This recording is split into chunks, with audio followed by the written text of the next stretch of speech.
Hi, everybody, and welcome to a very special episode of the best little horror house in Philly.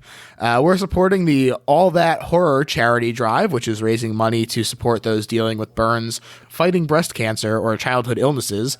And you can find out more about Scares That Care at scaresthatcare.org. And to that end, for All That Horror, we've invited our Canadian friends at Film Rage, who are also participating, to rejoin us on the show today. Although we're also luckily joined by Murray this time. Say hi, Murray. Hey, how's it going? Good. We're thrilled that you can make it this time. And we already talked about their collective pick of Let the Right One In, but we decided this time that we're going to talk about one of my favorite Canadian horror movies, Cube. So say hi, everyone. I mean, Murray already said hi. But Hey. How's it going, eh?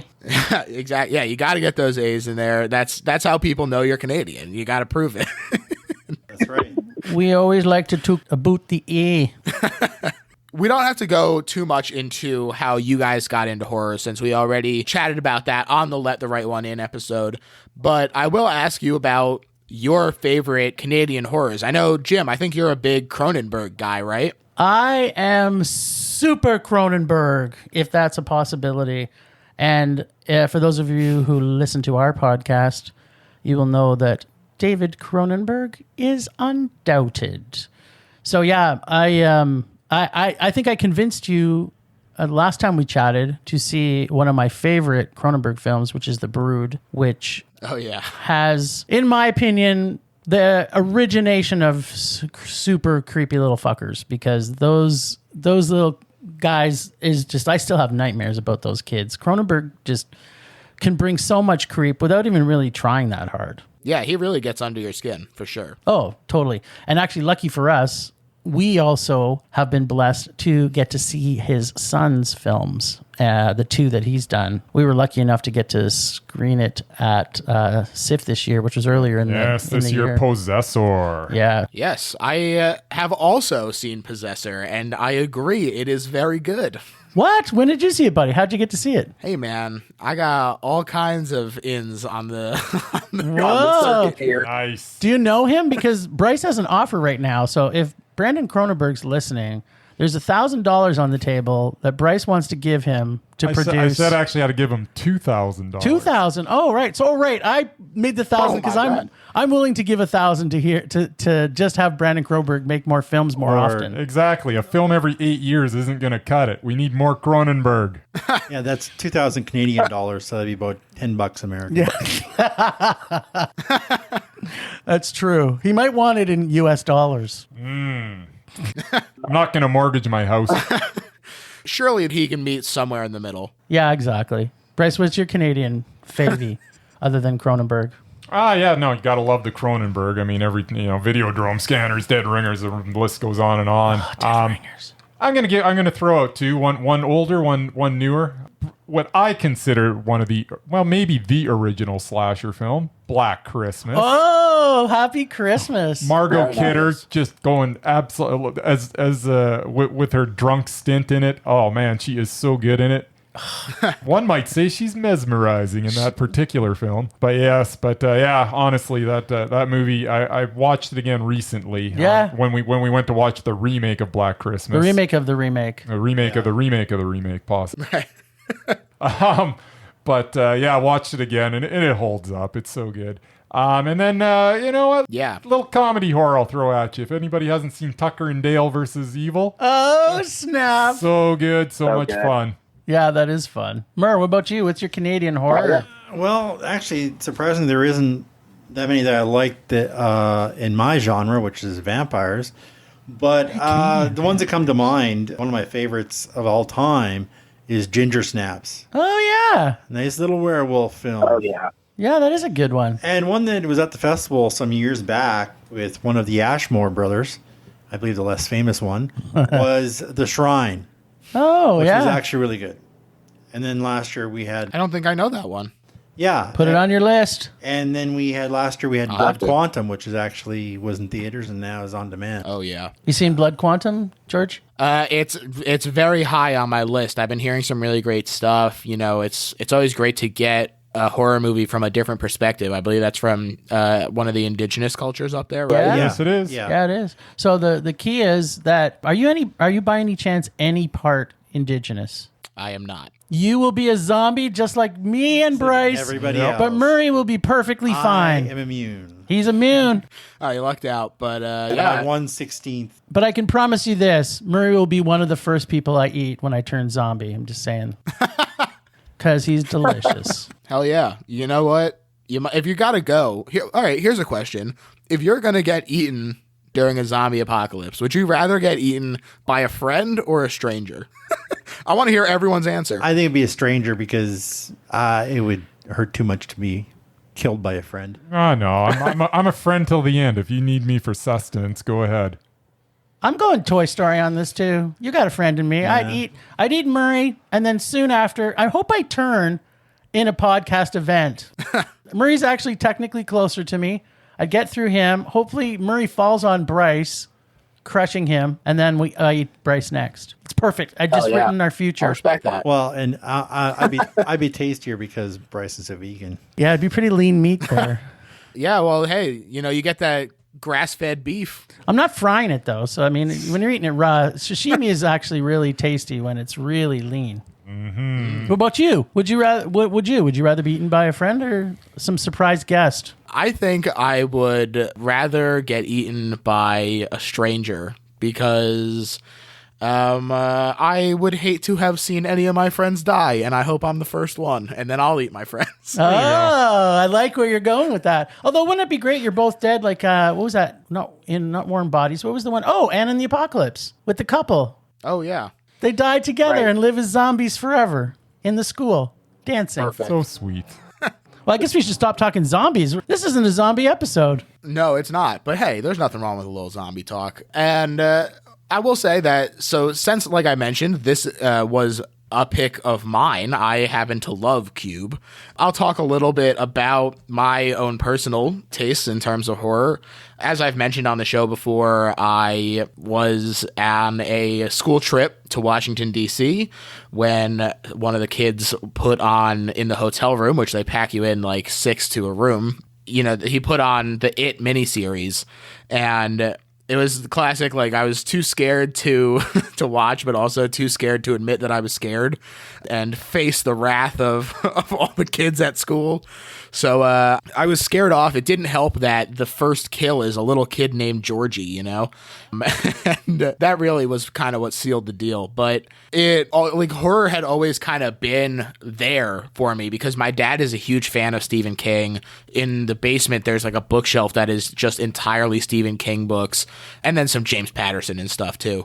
But I was always so interested in it, and there was that classic, like, oh, I got scared off, which puts it as like this, it looms in my like subconscious, and I was always really interested in the stories because I was a creative kid. I liked telling stories and watching movies of other genres and stuff. Yeah, it was always just like I would have to like read the Wikipedia articles on the movies instead of actually watching them because I would get so scared even just reading about it that I would be like, there's no way I could see it. Like it's just not possible. But as is typically the case, your imagination is much worse than what's actually on the screen. And as I started getting more into film criticism, I decided that it was impossible to be a well-rounded film critic and just completely ignore one of the genres. And so I decided that I was going to get into horror or I was going to die trying. Your conversion almost sounds like a zombie story. Exactly. And then once I got the bite... You were in eating up horror. Exactly. And it started with the Friday the 13th franchise, which is still one of my favorites, to be honest. I think that there's probably a lot of other emotions wrapped up in it because it was kind of the first one that really made me interested in horror. But Never forget your first. Yeah. yeah, exactly. And Friday the 13th Part 2, I still think holds up incredibly well. And it is my favorite of the franchise. There had been a few other movies that I had seen here and there that kind of verged into horror. Like I had seen Cabin in the Woods before that. Stuff that had like that comedy element to kind of lean on. But yeah, once I hit Friday the 13th, I never went back. And for that, I love you, Jason. And Pamela, you got a little shout too. Yes. Just talking about Friday the 13th in general, I'm a huge fan of Crispin Glover. We talked about him the other day. The fact that he was in one of the Friday the 13th just makes me smile a little bit more. Hell yeah. And to that end, my favorite subgenre probably is slashers, although I do love body horror as well. That body horror is still the subgenre that gets to me the most. Like a slasher movie I watch because I like to turn my brain off usually. It's usually less interested in telling some grand morality tale than some of the more psychological stuff. But yeah, body horror, like The Thing, Color Out of Space, The Blob, The Fly, all these things that are just about like your body melting. I'm already fucking terrified of human bodies, man. They're so fragile. All it takes is one thing to go wrong and you're fucking dead. And you've got COVID. There you go. Yeah, exactly. So even more now. And mom and dad, avert your ears. But when I like smoke weed, the only time I have a bad time is when I start thinking about how fragile the human body is and how easy it would be for someone's heart to stop. Man, it just puts me in a weird space. So you got to watch Disney when you're doing weed, George. That's like the first rule. It's like, yeah. And it's legal up here, so you can see it anywhere. Watching Cube, not The Cube, in Canada. I have my medical card, so it is legal for me as well. Sweet. But yes, as you say, we're talking about Cube today, a movie that I love. It is a 1997 film supported by the First Feature Program in Canada and written and directed by, obviously, then newcomer Vincenzo Natali, who has gone on to write and direct movies like Splice and the King adaptation of In the Tall Grass. Splice is fun. Splice is another fun movie. Yeah, and he's got a great Canadian name. I don't think It's like perfect. It's like if you're Canadian, you got a different last name. Everybody on your street. Yeah, I like him a lot. I think that he does these interesting sci-fi movies. He had the idea for this movie in 1990, and he wanted a movie, quote, set entirely in hell. But he didn't finish the script until 1994, and that initial draft had more like comedy and surrealism. Plus, there was a lot of other elements that kind of had gotten thrown in, like a cannibal, edible moss that grew on the walls, and a monster that roamed the cube like a damn minotaur. Sweet. Yeah, it's kind of interesting to think of like how different this movie almost was.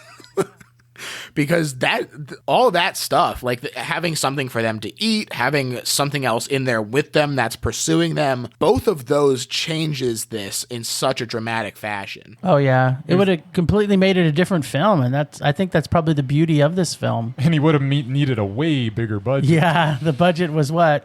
You probably have the budget numbers. What was the budget, George? The budget was, I do have it here, it's $350,000. Not very much at all. What? Looked pretty good. Yeah, CGI monster back then would have been awful. Oh, yeah, I hadn't even considered that. It probably would have been CGI, and, oh boy, 1999 CGI monster. Or a 1997 Godzilla costume. Same thing. Oh, boy, I don't want to talk about that Godzilla. Yeah, it's bad. I hate that movie. I love Godzilla, and, boy, what a misstep. No kidding. Now next time you smoke weed, you're gonna imagine being in the cube with Godzilla after you instead of body horror.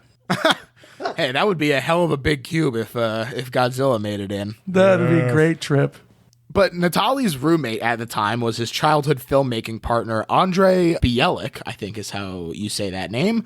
And he helped Natali strip that central idea of people avoiding deadly traps in a maze down to its essence, which I think is obviously, as we said, very much to the movie's benefit.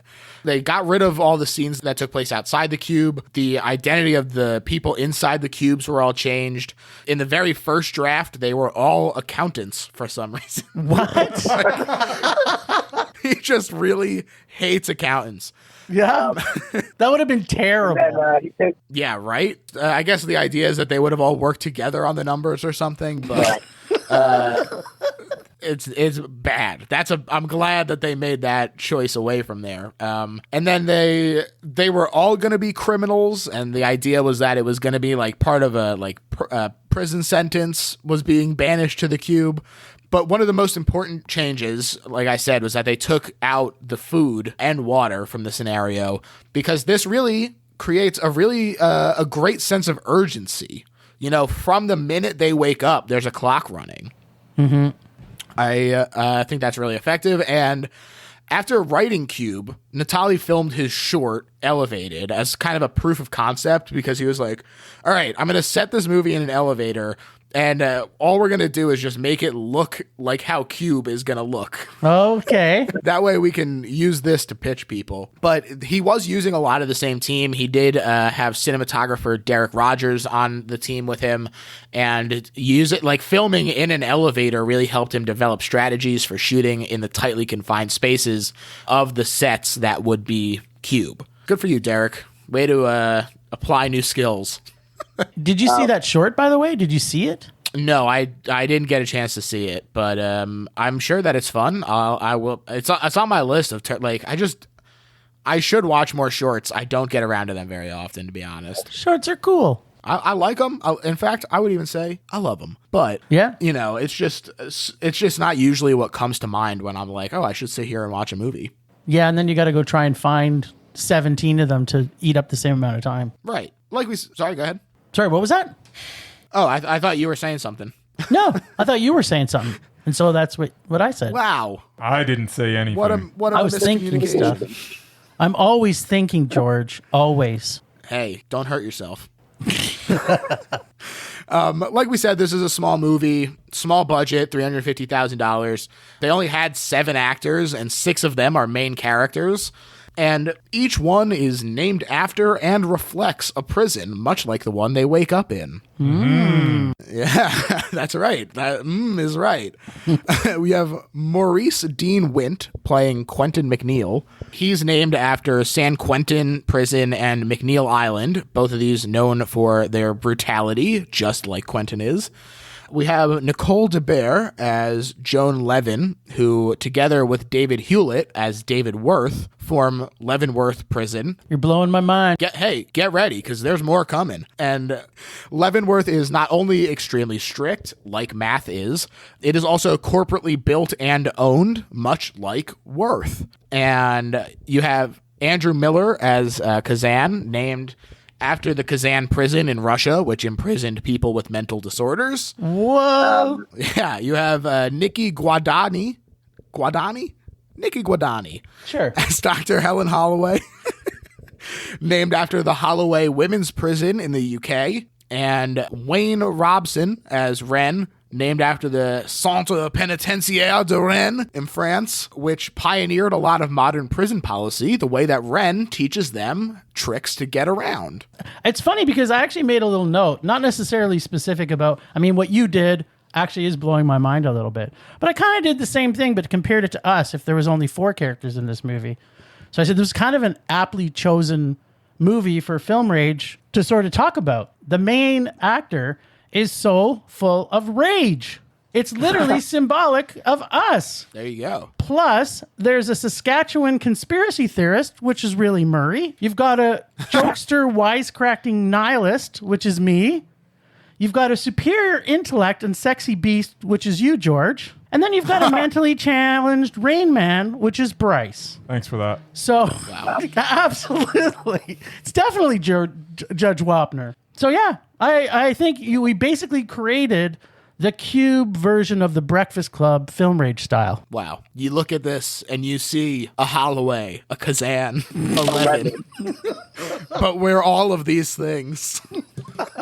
We are Film Rage. Yes, indeed. Also, although we don't get to spend a lot of time with him, Julian Richings plays Alderson, named after Alderson Federal Prison Camp in the U.S., where isolation is a common punishment, just like he is isolated the entire time in this movie. Yeah, his small part in that was actually pretty cool, and he's like a Canadian icon. Like, we see him in a lot of stuff up here. Oh, really? Yeah, he's huge for us. And he's actually a pretty big actor, really. You look at his credits, he's been in a lot of stuff. Yeah, like you said, he does have a cool part in this, even though it's not huge. Like, it's I mean, we'll get into it, but he has a very fun part in this movie. Interestingly, all of the actors have appeared in the TV series Forever Night. So there you go. Forever Night? I do remember that one. Oh, Murray. I'm sure Murray used to watch that. Of course, it's TV. Why wouldn't I know it? Murray's addicted to And TV. it's about vampires. That's all I need. What? It's TV and vampires? That's right. Rolled into one. Dang. We found the pinnacle.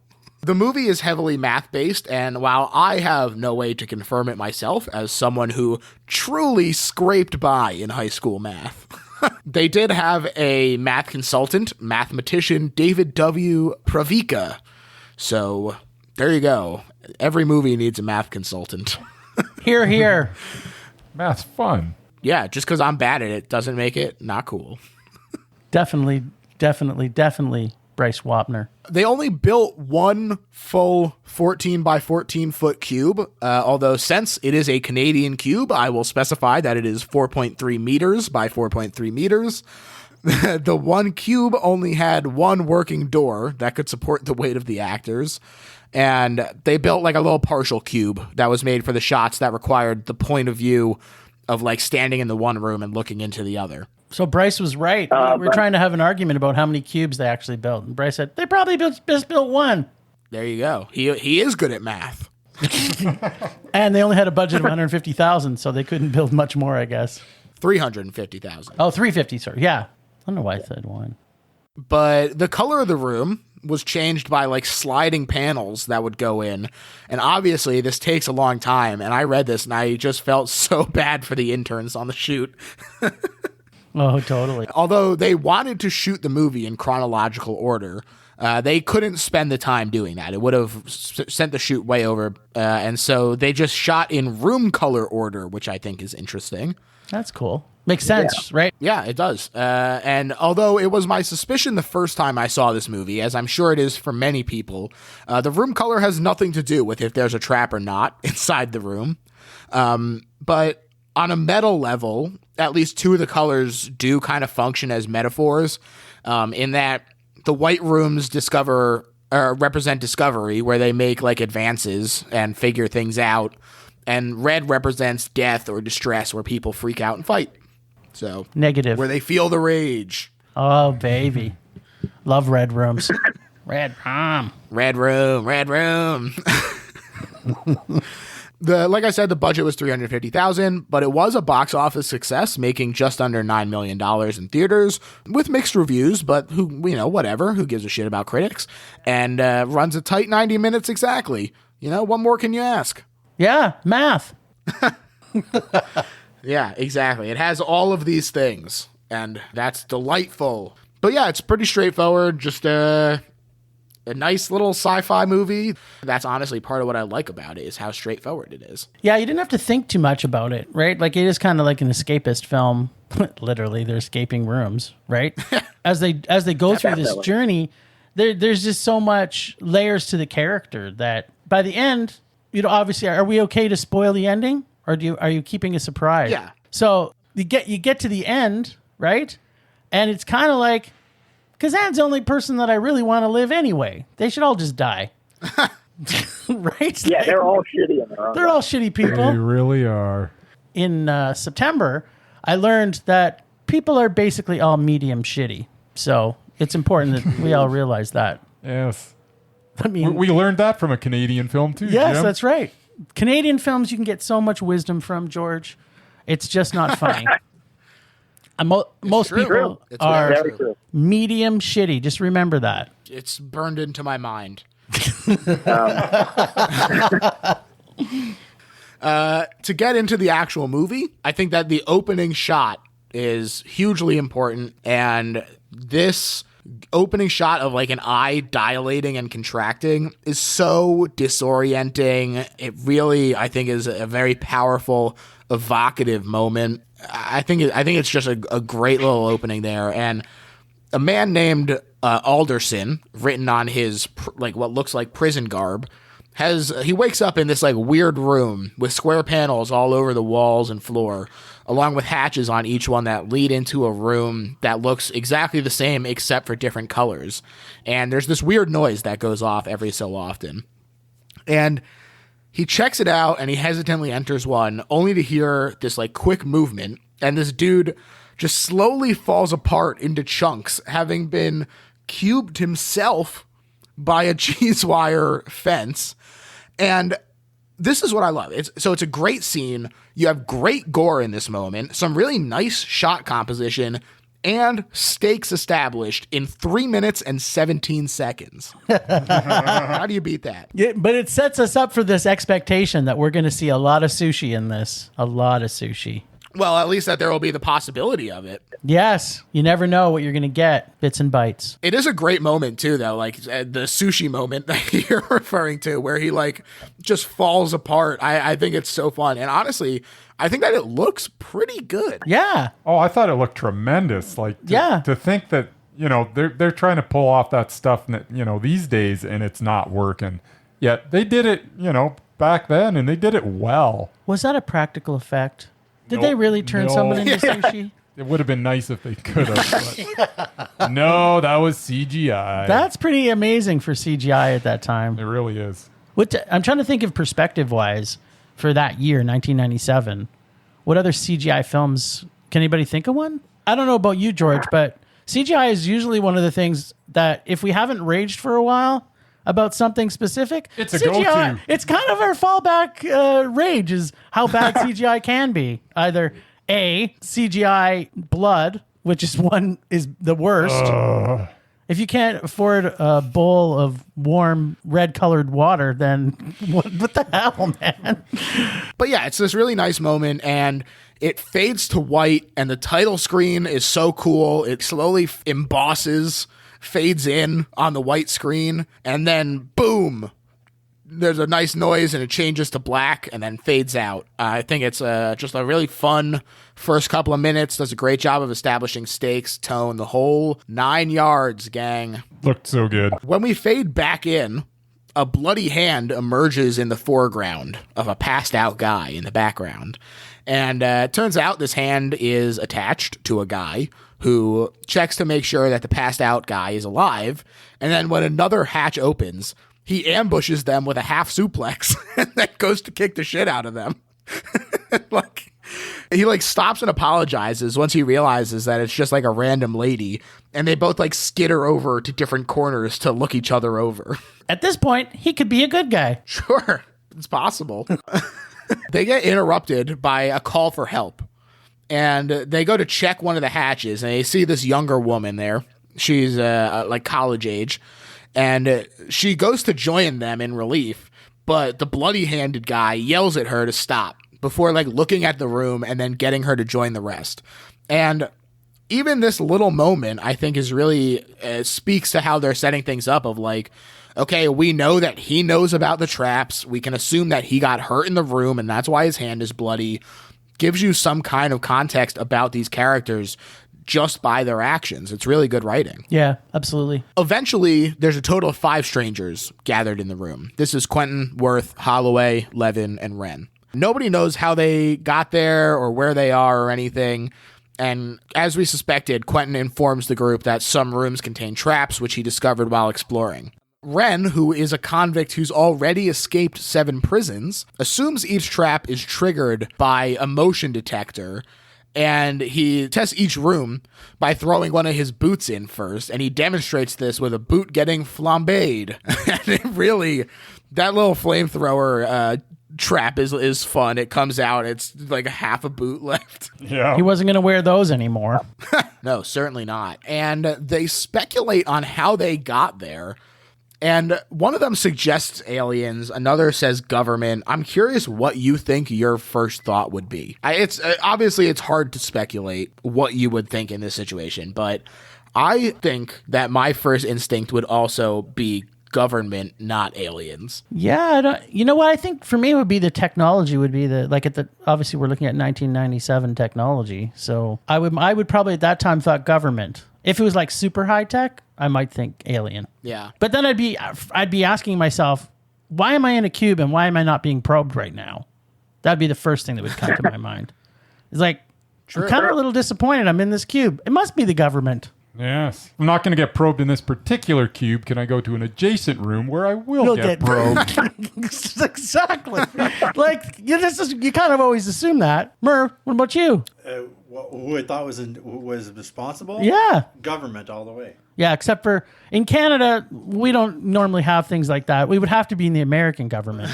Canada, we just take you to a hospital and everybody gets free Medicare. So There you go. Oh, no. I'm laughing because it's the only thing that keeps me from crying. we just get free MRIs. There's no government problems up here. Stop. We're already dead. Yeah. The maze is also beset by frequent tremors, and Levin notices numbers ascribed into the narrow passageway between the rooms. And they kind of pause for a moment here to debate the water issue. And Ren brings something up that I think is interesting, which he says that the real challenge is just staying focused on what's in front of you and not letting your mind tear itself apart. This is a really interesting perspective, and I think that it probably is accurate in terms of like, realistically, you would be weak, but you have a couple days without food or water, as Holloway says. But going crazy in this maze, like, that seems a lot more probable. Yeah. And for you watching this, did you see this in 1997? Of course he didn't. No. It came out in 97 originally in Canada, actually. It ended up winning like awards and stuff in 99, but... You didn't see it till later. I was thinking because back then you would have been younger. I would have been 4 years old when this movie came out. Yeah, okay. It would have traumatized you even more. Certainly so. No, I saw this a few years ago and just loved it. But yeah, I mean, I think that it's really true. We see these guys them fall apart and start getting at each other's throats. And Ren was right. Hashtag Ren was right. Of course, right after he threatens to leave them all behind, he enters a room that he assumes is safe and gets killed when he's sprayed with acid. And his face and gurgling noises are truly horrific. This is, without a doubt, the scariest moment in this movie because it is grotesque. Yeah. Yeah, nobody wants to look that ugly, even in your death. Ugh. Just mincemeat. Yeah, it like melts his skull, collapses in on itself. It's rough. Ugh. 350,000 buys a lot of goo. Yeah. It's true. There's a really great like shot from his POV looking up at three of our would-be escapees.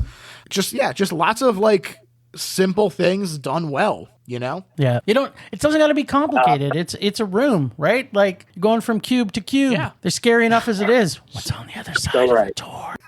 The problem is now, however, that, well, two reasons. One, they've now lost one of their biggest assets in that they had a, like, genuine article escape artist.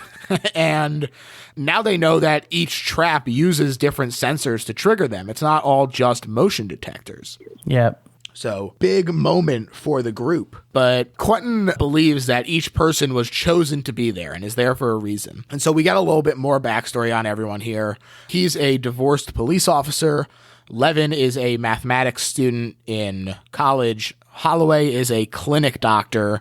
And Worth says that he's just an office worker. But one thing that Quentin notices is that they provided Levin with her glasses, but removed everything else from everyone else. So that really drives home how calculated this is, which I think is a really interesting way to raise the tension and the stakes of being like, they know exactly what's in here. They've prepared for every sort of scenario, and you're just playing out their game. Yeah. Yeah, it was. Bracelets are gone. Necklaces are gone. Yeah. It's supporting the theory, though, right? Like but the that they glasses had remain. that they were there for a reason. It really supported that theory. Yeah, it's really interesting, and this makes them focus on Levin and the numbers that they found because they're using this as like the springboard to hypothesize. And she assumes that any number marked with a prime number is a trap, and that's why she's there, to be like the math whiz. Seemed reasonable at the time. Yeah, it worked for a while for them. Yeah. La da da. It's working. It sure does.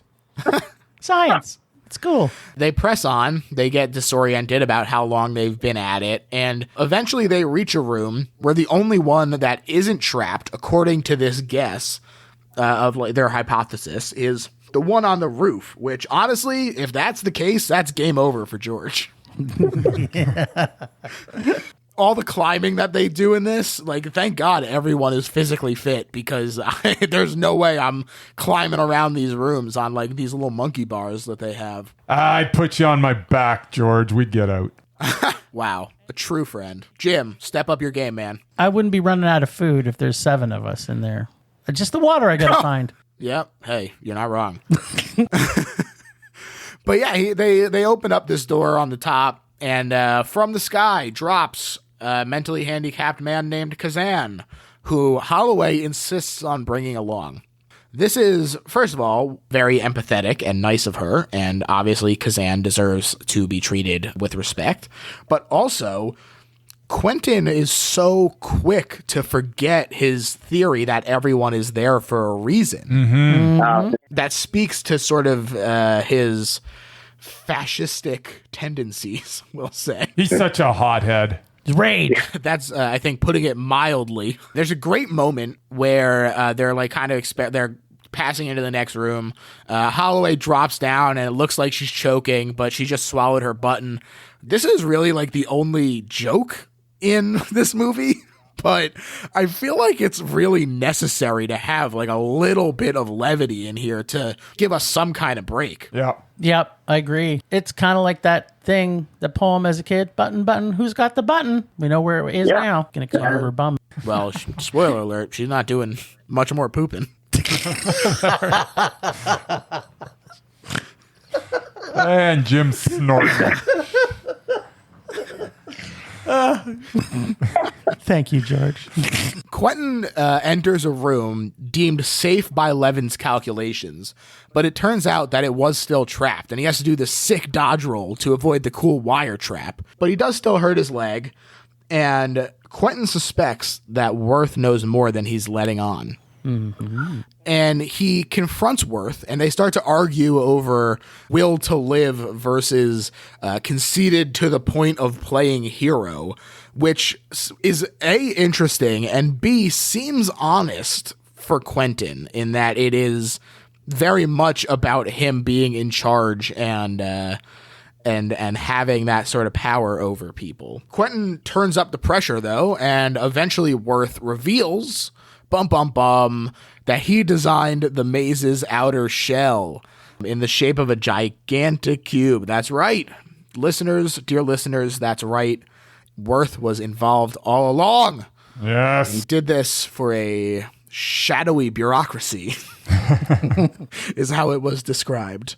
So I think it's funny also that in this moment that Holloway is clearly supposed to come off as this like paranoid person cracking under the pressure when she starts talking about everyone being complicit in raising up the machine comprised of the upper crust and their jackbooted thugs like Quentin himself.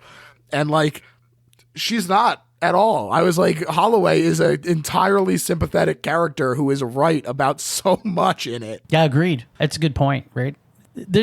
As you're going through this, there's so many layers to the characters too that just keep on rolling and unfolding as the continues to roll forward through the rooms. Yeah.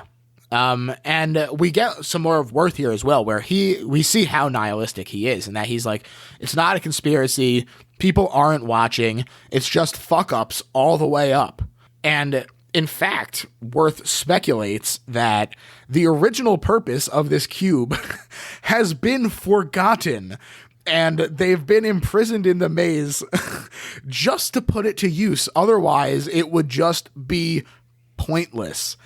I mean, wow. To me, this is, first of all, a very interesting criticism of the military-industrial complex that they mention, but also specifically about the militarization of our policing, which has only gotten worse, especially here in the U.S. You know, you see police officers rolling up to these protests with riot gear and tanks and stuff, and they're looking for an excuse to use these. If they don't have it, then what's the point? And so that's a lot of what I think Worth is talking about here. And as we've seen from the racial justice protests this year, it is a very honest and truthful look, I think, at government fascists.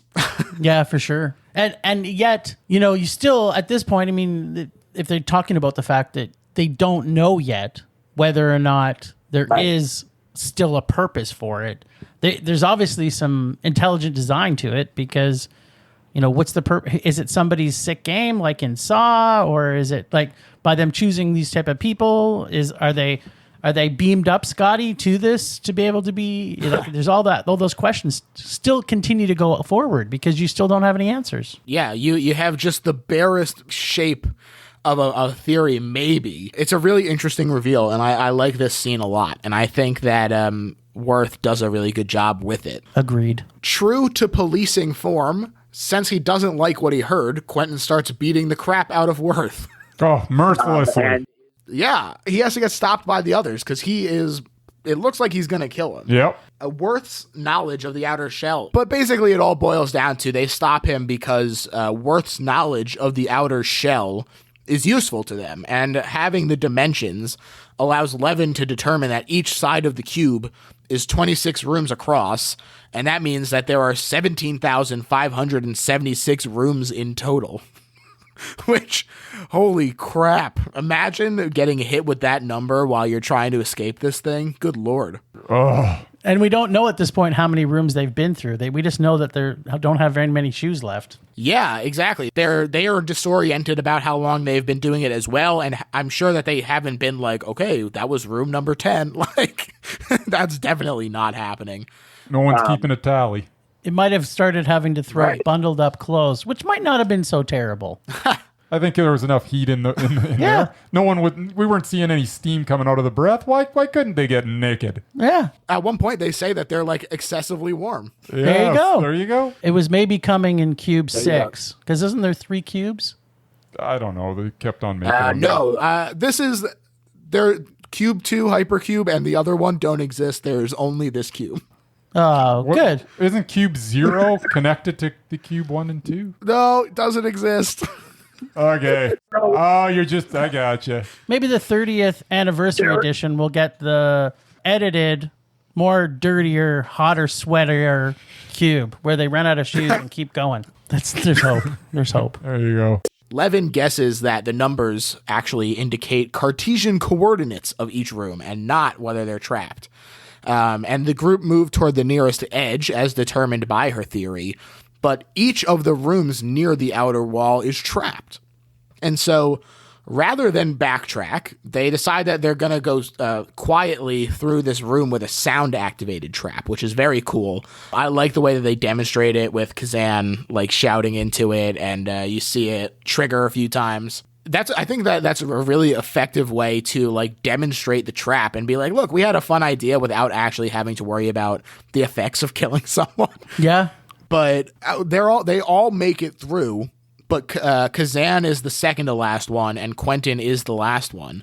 And as Kazan is like looking back in, as Quentin almost gets out, he makes like a little happy noise, and that noise triggers the trap and almost kills Quentin. Yeah. Yes. And it's a really intense moment. Quentin threatens to kill Kazan, and this is really where you see it kind of go over the edge for him, where Holloway defends Kazan and appropriately calls Quentin a Nazi after he leans hard on some eugenics talk. Mm-hmm. He like freaks out about you bleeding hearts and snowflakes and Bernie bros, really ahead of its time. Yeah, undoubtedly.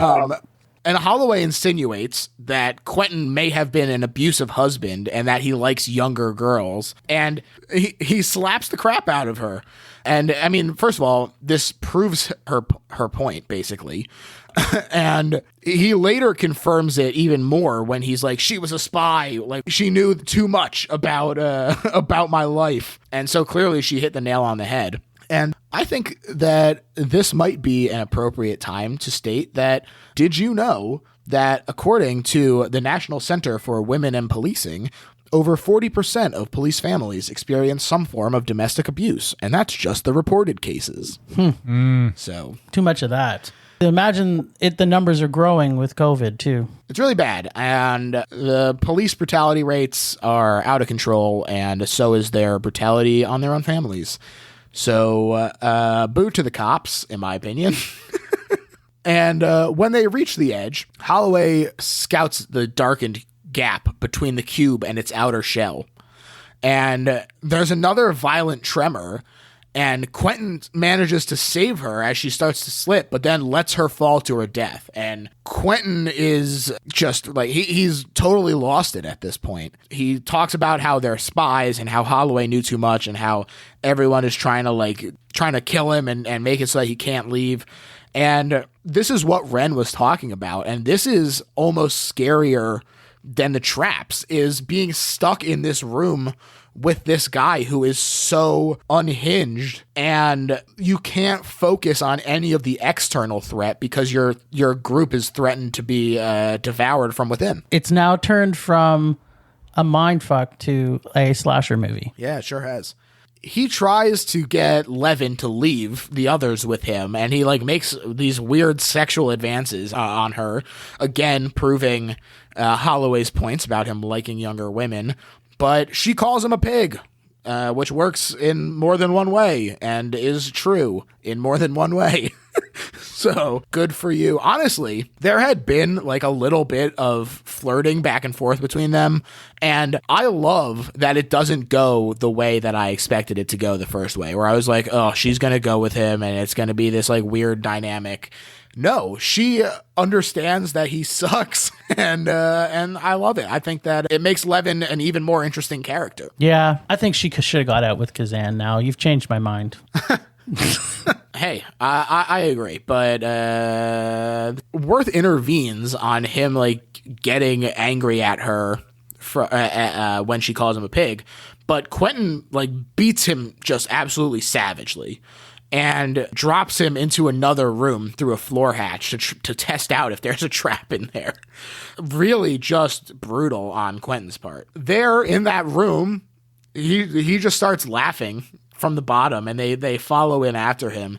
And I love this reveal where they find Ren's corpse, and they start thinking that they've just been wandering in circles this entire time. What a just heartbreaking realization to have. Oh, there's at that point, it's like, what? There's no way out. Yeah. We're back where we started. Yeah. There's no way out. There's no hope. No hope at all. Yeah, and that's exactly what they think. And they've all got crusty, dry lips, and they're losing their minds and bleeding, and it's just a really bad spot to be in. Worth, however, realizes that the rooms are moving periodically throughout the cube and not the other way around. They haven't been going in circles. It's that the rooms are moving, and that's what's causing all of the tremors. This is also the room, a lot of discovery happening in this white room, because this is also when Levin deduces that the traps are not tagged by prime numbers, but in fact by powers of prime numbers. And this is where Kazan reveals himself to be a savant who can quickly do prime factorization mentally. Out of nowhere, Kazan MVP. Yeah, this part actually, it was kind of, it's almost fitting that after Quentin gets rid of Holloway, her theory is everybody's important. Yeah, exactly. And Kazan, he helps Levin guide the group towards the bridge room that will lead them out of the maze. But on the way, Worth ambushes the increasingly volatile Quentin and drops him in a room where he slams his head and blood pools out. Honestly, this looks incredible contrasted against the blue where he's lying there. But it's one of the things that we learn in a later film. Always do a double tap. You're not wrong at all. Don't trust a drop from a 4.3 meter fall. Always do double tap. Yeah, you got it. But then that would have meant sending someone down after him, and I couldn't take that risk. Did they run out of boots at this point? Because they could have stomped on him at least if there was one boot left. They did. He throws one over the edge when they get there, and Worth gets all pissed off about it. But they're close. But Kazan gets separated, and Worth has to go after him, even though they were in a room that goes to the bridge room. And Levin is in that previous room, which goes to the bridge room, and she finds a piece of her broken glasses and realizes that it was the room they started in, which has like, delicious, delicious irony. What? It's great. They finally arrive. They get back into the room with Levin, and they arrive at the bridge room, and Kazan opens the final hatch, revealing a bright white light, and Worth declines to leave. He says that he has no reason to live. He feels responsible for his part in building this, and that there's nothing for him out there. I mean, there is this interesting question of how complicit is Worth in their situation, you know? He helped build it, but he doesn't know, but is being unaware. Does that, make it so that you're not really at fault? I don't know. Right. Yeah, it's, you know what, you pose a good point. It's like, is the individual person or event that's part of the collective truly everybody within that sort of at fault? I think it's interesting that the film makes earlier reference to Nazis, because in this point with your question, specifically, you think about, okay, so was every person that was in the German army at this point at fault for what was happening at that time? It brings a bigger question to not just this movie, but in general, questioning your own worth, questioning your company that you work for. Is your company ethical? It could make you, if you watch this smoking weed, you would have gone right to the place you don't want to go, buddy. Well, I have news for you, because I did watch it while smoking weed. And what I landed on is that it does raise that question about like, even you can extrapolate it out to Nazis and stuff. But I think that it lands on the answer being yes, they are complicit. And the answer is that this is supposed to shock you out of being complicit. It's saying, stand up, like, know what you're doing, understand how things work, and look at the bigger picture and how you fit in as a cog in this machine. Yeah, Oppenheimer, right up until their death, was not happy about what happened with that bomb, right? Yep. So it's a great kind of thesis that it presents at the end, I think. Levin she tries to convince Worth to leave. Stop now if you're planning on watching this and haven't seen it yet, because holy shit, huge shock. Quentin is revealed via stabbing and killing her to have survived. Yeah, it's like, there's a jump scare coming. Yeah, and it's a good one. And he stabs her with this hatch lever, and he's just absolutely coated in blood. And he also manages to get in a fatal injury on Worth while Kazan flees for this little hatch. Yep. And as Quentin moves to kill Kazan, Worth gets some worth out of it all, after all. He grabs Quentin's leg, and he pins him in the narrow passageway as the rooms shift again.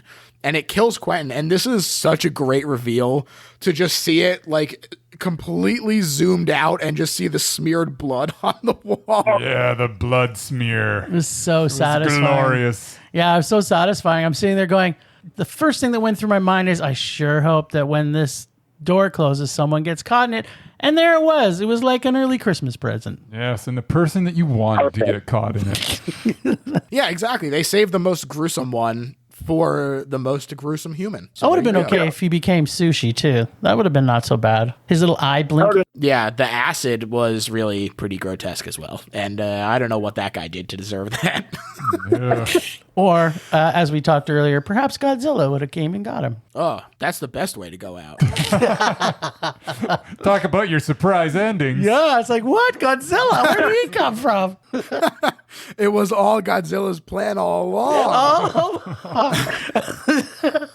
But Worth managed to get this last little bit of heroism in there, and he crawls back to Levin's corpse to die next to her. Finally, he has a friend, someone to die next to. And Kazan slowly wanders into the bright light. quite a pickle since he won't be able to communicate what happened to anyone, even if he makes it out of the facility or whatever this was built in. Yeah. It's like super bleak. It's like it never happened.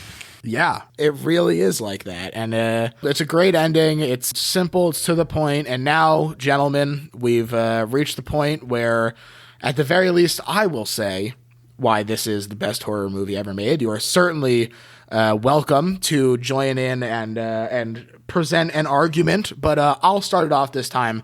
To me, this is the best horror movie ever made because it, like I said, is a simple idea executed at its peak. It is Saw plus Cabin in the Woods plus even more mystery. You get all of these great characters who are each shades of unlikable and realistic, and it's ahead of its time. It's just so stripped down that all that's left is the good stuff. All of the fat that brings down other movies is removed from Cube. And the fact that the performances they're exactly what you need for this movie, and it's a great sci-fi idea. To me, that combined with the great effects and the great shocking moments in it make it the best horror movie ever made. Well said. Very well said. More isn't necessarily better. What do you think, Bryce? Yeah. Ditto. Murray, you got something to add? It was a simple story. As you mentioned, the special effects were way ahead of its time. Really, like you go back to the late '90s, and movies that were doing stuff like that didn't look that good. It looked so good, and for it to be a Canadian feature gives me a little pride that we were a little bit ahead of our time. At that point, We can be scary people at times. yes, Really scary. Murray, what do you got? Why do you love this movie? I saw it about 2 weeks ago for the first time. So, yeah, it was good. It was entertaining. Right off the start, I mean, the guy from the Red Green Show gets liquidated. So I thought it was a comedy, to be honest. Because, I'm used to watching him be a goofball. I'm like, is he actually serious in this? This is a serious role? Like, Do you guys got the Red Green Show down there? No, I've never even heard of it. Never Go heard of find it on YouTube. Yeah. You'll know what Murray's talking about. Basically, the catch line from the series is duct tape is a handyman's secret weapon. He uses duct tape for everything. There you go. But Kind of this what is- happened in this movie, probably. This guy's a Canadian actor, and Yeah, he could have used some duct tape. after he did this, he did the Red Green, I don't know, 10, 12 seasons. I don't know how many seasons it went. But yeah, he was just some goofball guy who showed up on the show. But I hadn't seen him in anything else. I didn't realize he was a serious actor too. But yeah, and then he got liquidated in the first 10 minutes. But It's delicious. It happened. it was good. It drew some parallels to other shows I've seen on TV, Canadian cast. Yeah, it was enjoyable. But then we got to force him to I'll watch. take it. Yeah. Oh, just as a little aside, by the way, you're in good company, George, because my late father, this was his favorite horror movie. He came home from seeing this. He saw it at a little independent movie house in like '98. And he came home and he says, "Oh, you got to see the Cube." And I'm like, "What?" Don't you mean he said you got to see Cube? Well, he probably said because he got everything wrong. But I was like, "What are you talking about? I think that's a horror movie, isn't it?" He's like, "Yeah, but it's so good." And I was like, "Really?" And I'm like, "Okay, well, I'll go see it." So very next night, I went and saw it, and we came back and we talked about Cube, and it's one of the many nice memories I have with me and my dear old dad. This making But me- George, There you go. he also loved Cube. Wow. Hell yeah. I think it is a pretty accessible movie for people who aren't super into horror. Like Murray said, he had to find enough time watching it. I think that there's not so much guts and gore that people who are like not into that stuff would be unable to make it through. So I do think that this is a very accessible movie. Yeah, and Absolutely. I think it holds up. Like, there's some CGI we know, and even not even CGI, practical effects, whatever. I think this still holds up to today. This could be released again, and people would go, "It's not terrible, right?" And you think about some of the films that came after this that influenced it. I talked a little bit earlier, like Saw. This could easily have been what spawned the guys from Saw to make Saw, right? Like, it's kind of cool, the evolution of horror, and we find influences from different places. So for me, the reason why this is the best movie that George should have picked for his favorite Canadian horror film other than David Cronenberg is because this budget in the US, based on today's US dollar rate, throwing math in, would be $263,700.50 USD.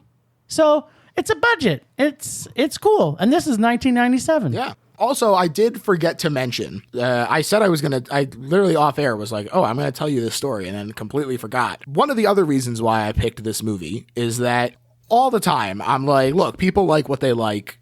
You know, you can't get mad at people for liking something that you don't like, or even for not liking something that you did like, because people's tastes are different. But the most genuine moment of anger that I have ever had at one of my best friends named Jerry, who was a previous guest on this show, is when he said to me that Cube is fucking stupid. What? and He's stupid. Like, I agree. Jerry, fuck you.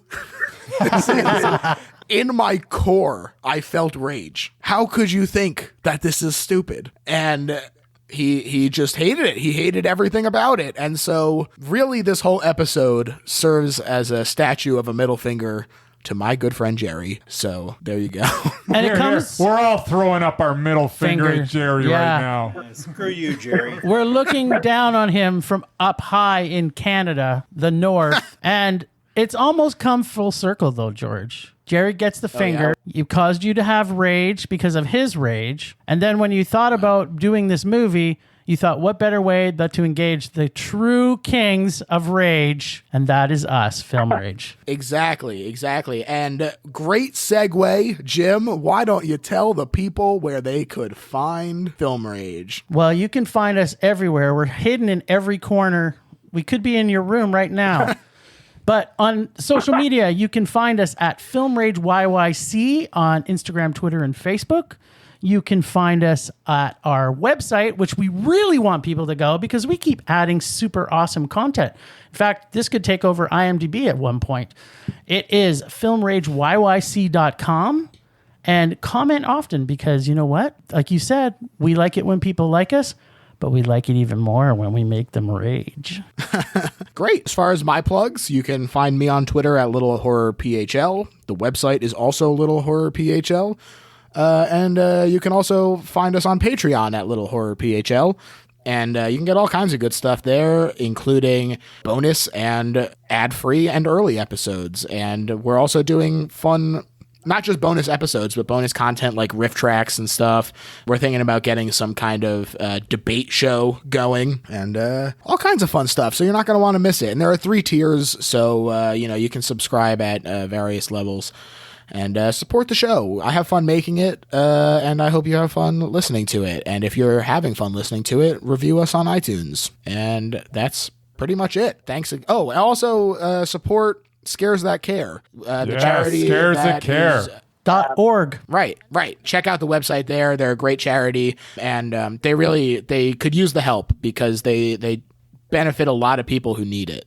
So most importantly, though, George, you've got to mention that you are the crowning glory of all the horror 2020. You're Halloween. Yes, this is our Halloween release for all the horror. I'm also on several episodes of other people's shows, so I really am. I'm digging in. I'm made my way into the roots of all that horror. You're gonna be everywhere. Yeah. Surprise! It's George. Exactly. And hey, if you enjoyed listening to me chat with Film Rage, you could go back, you could listen to our episode about Let the Right One In, and also I have been on their show previously and will be on their show again recently. So listen to me on Film Rage and have a nice time with the boys. Okay, that's it. Bye. Rage on.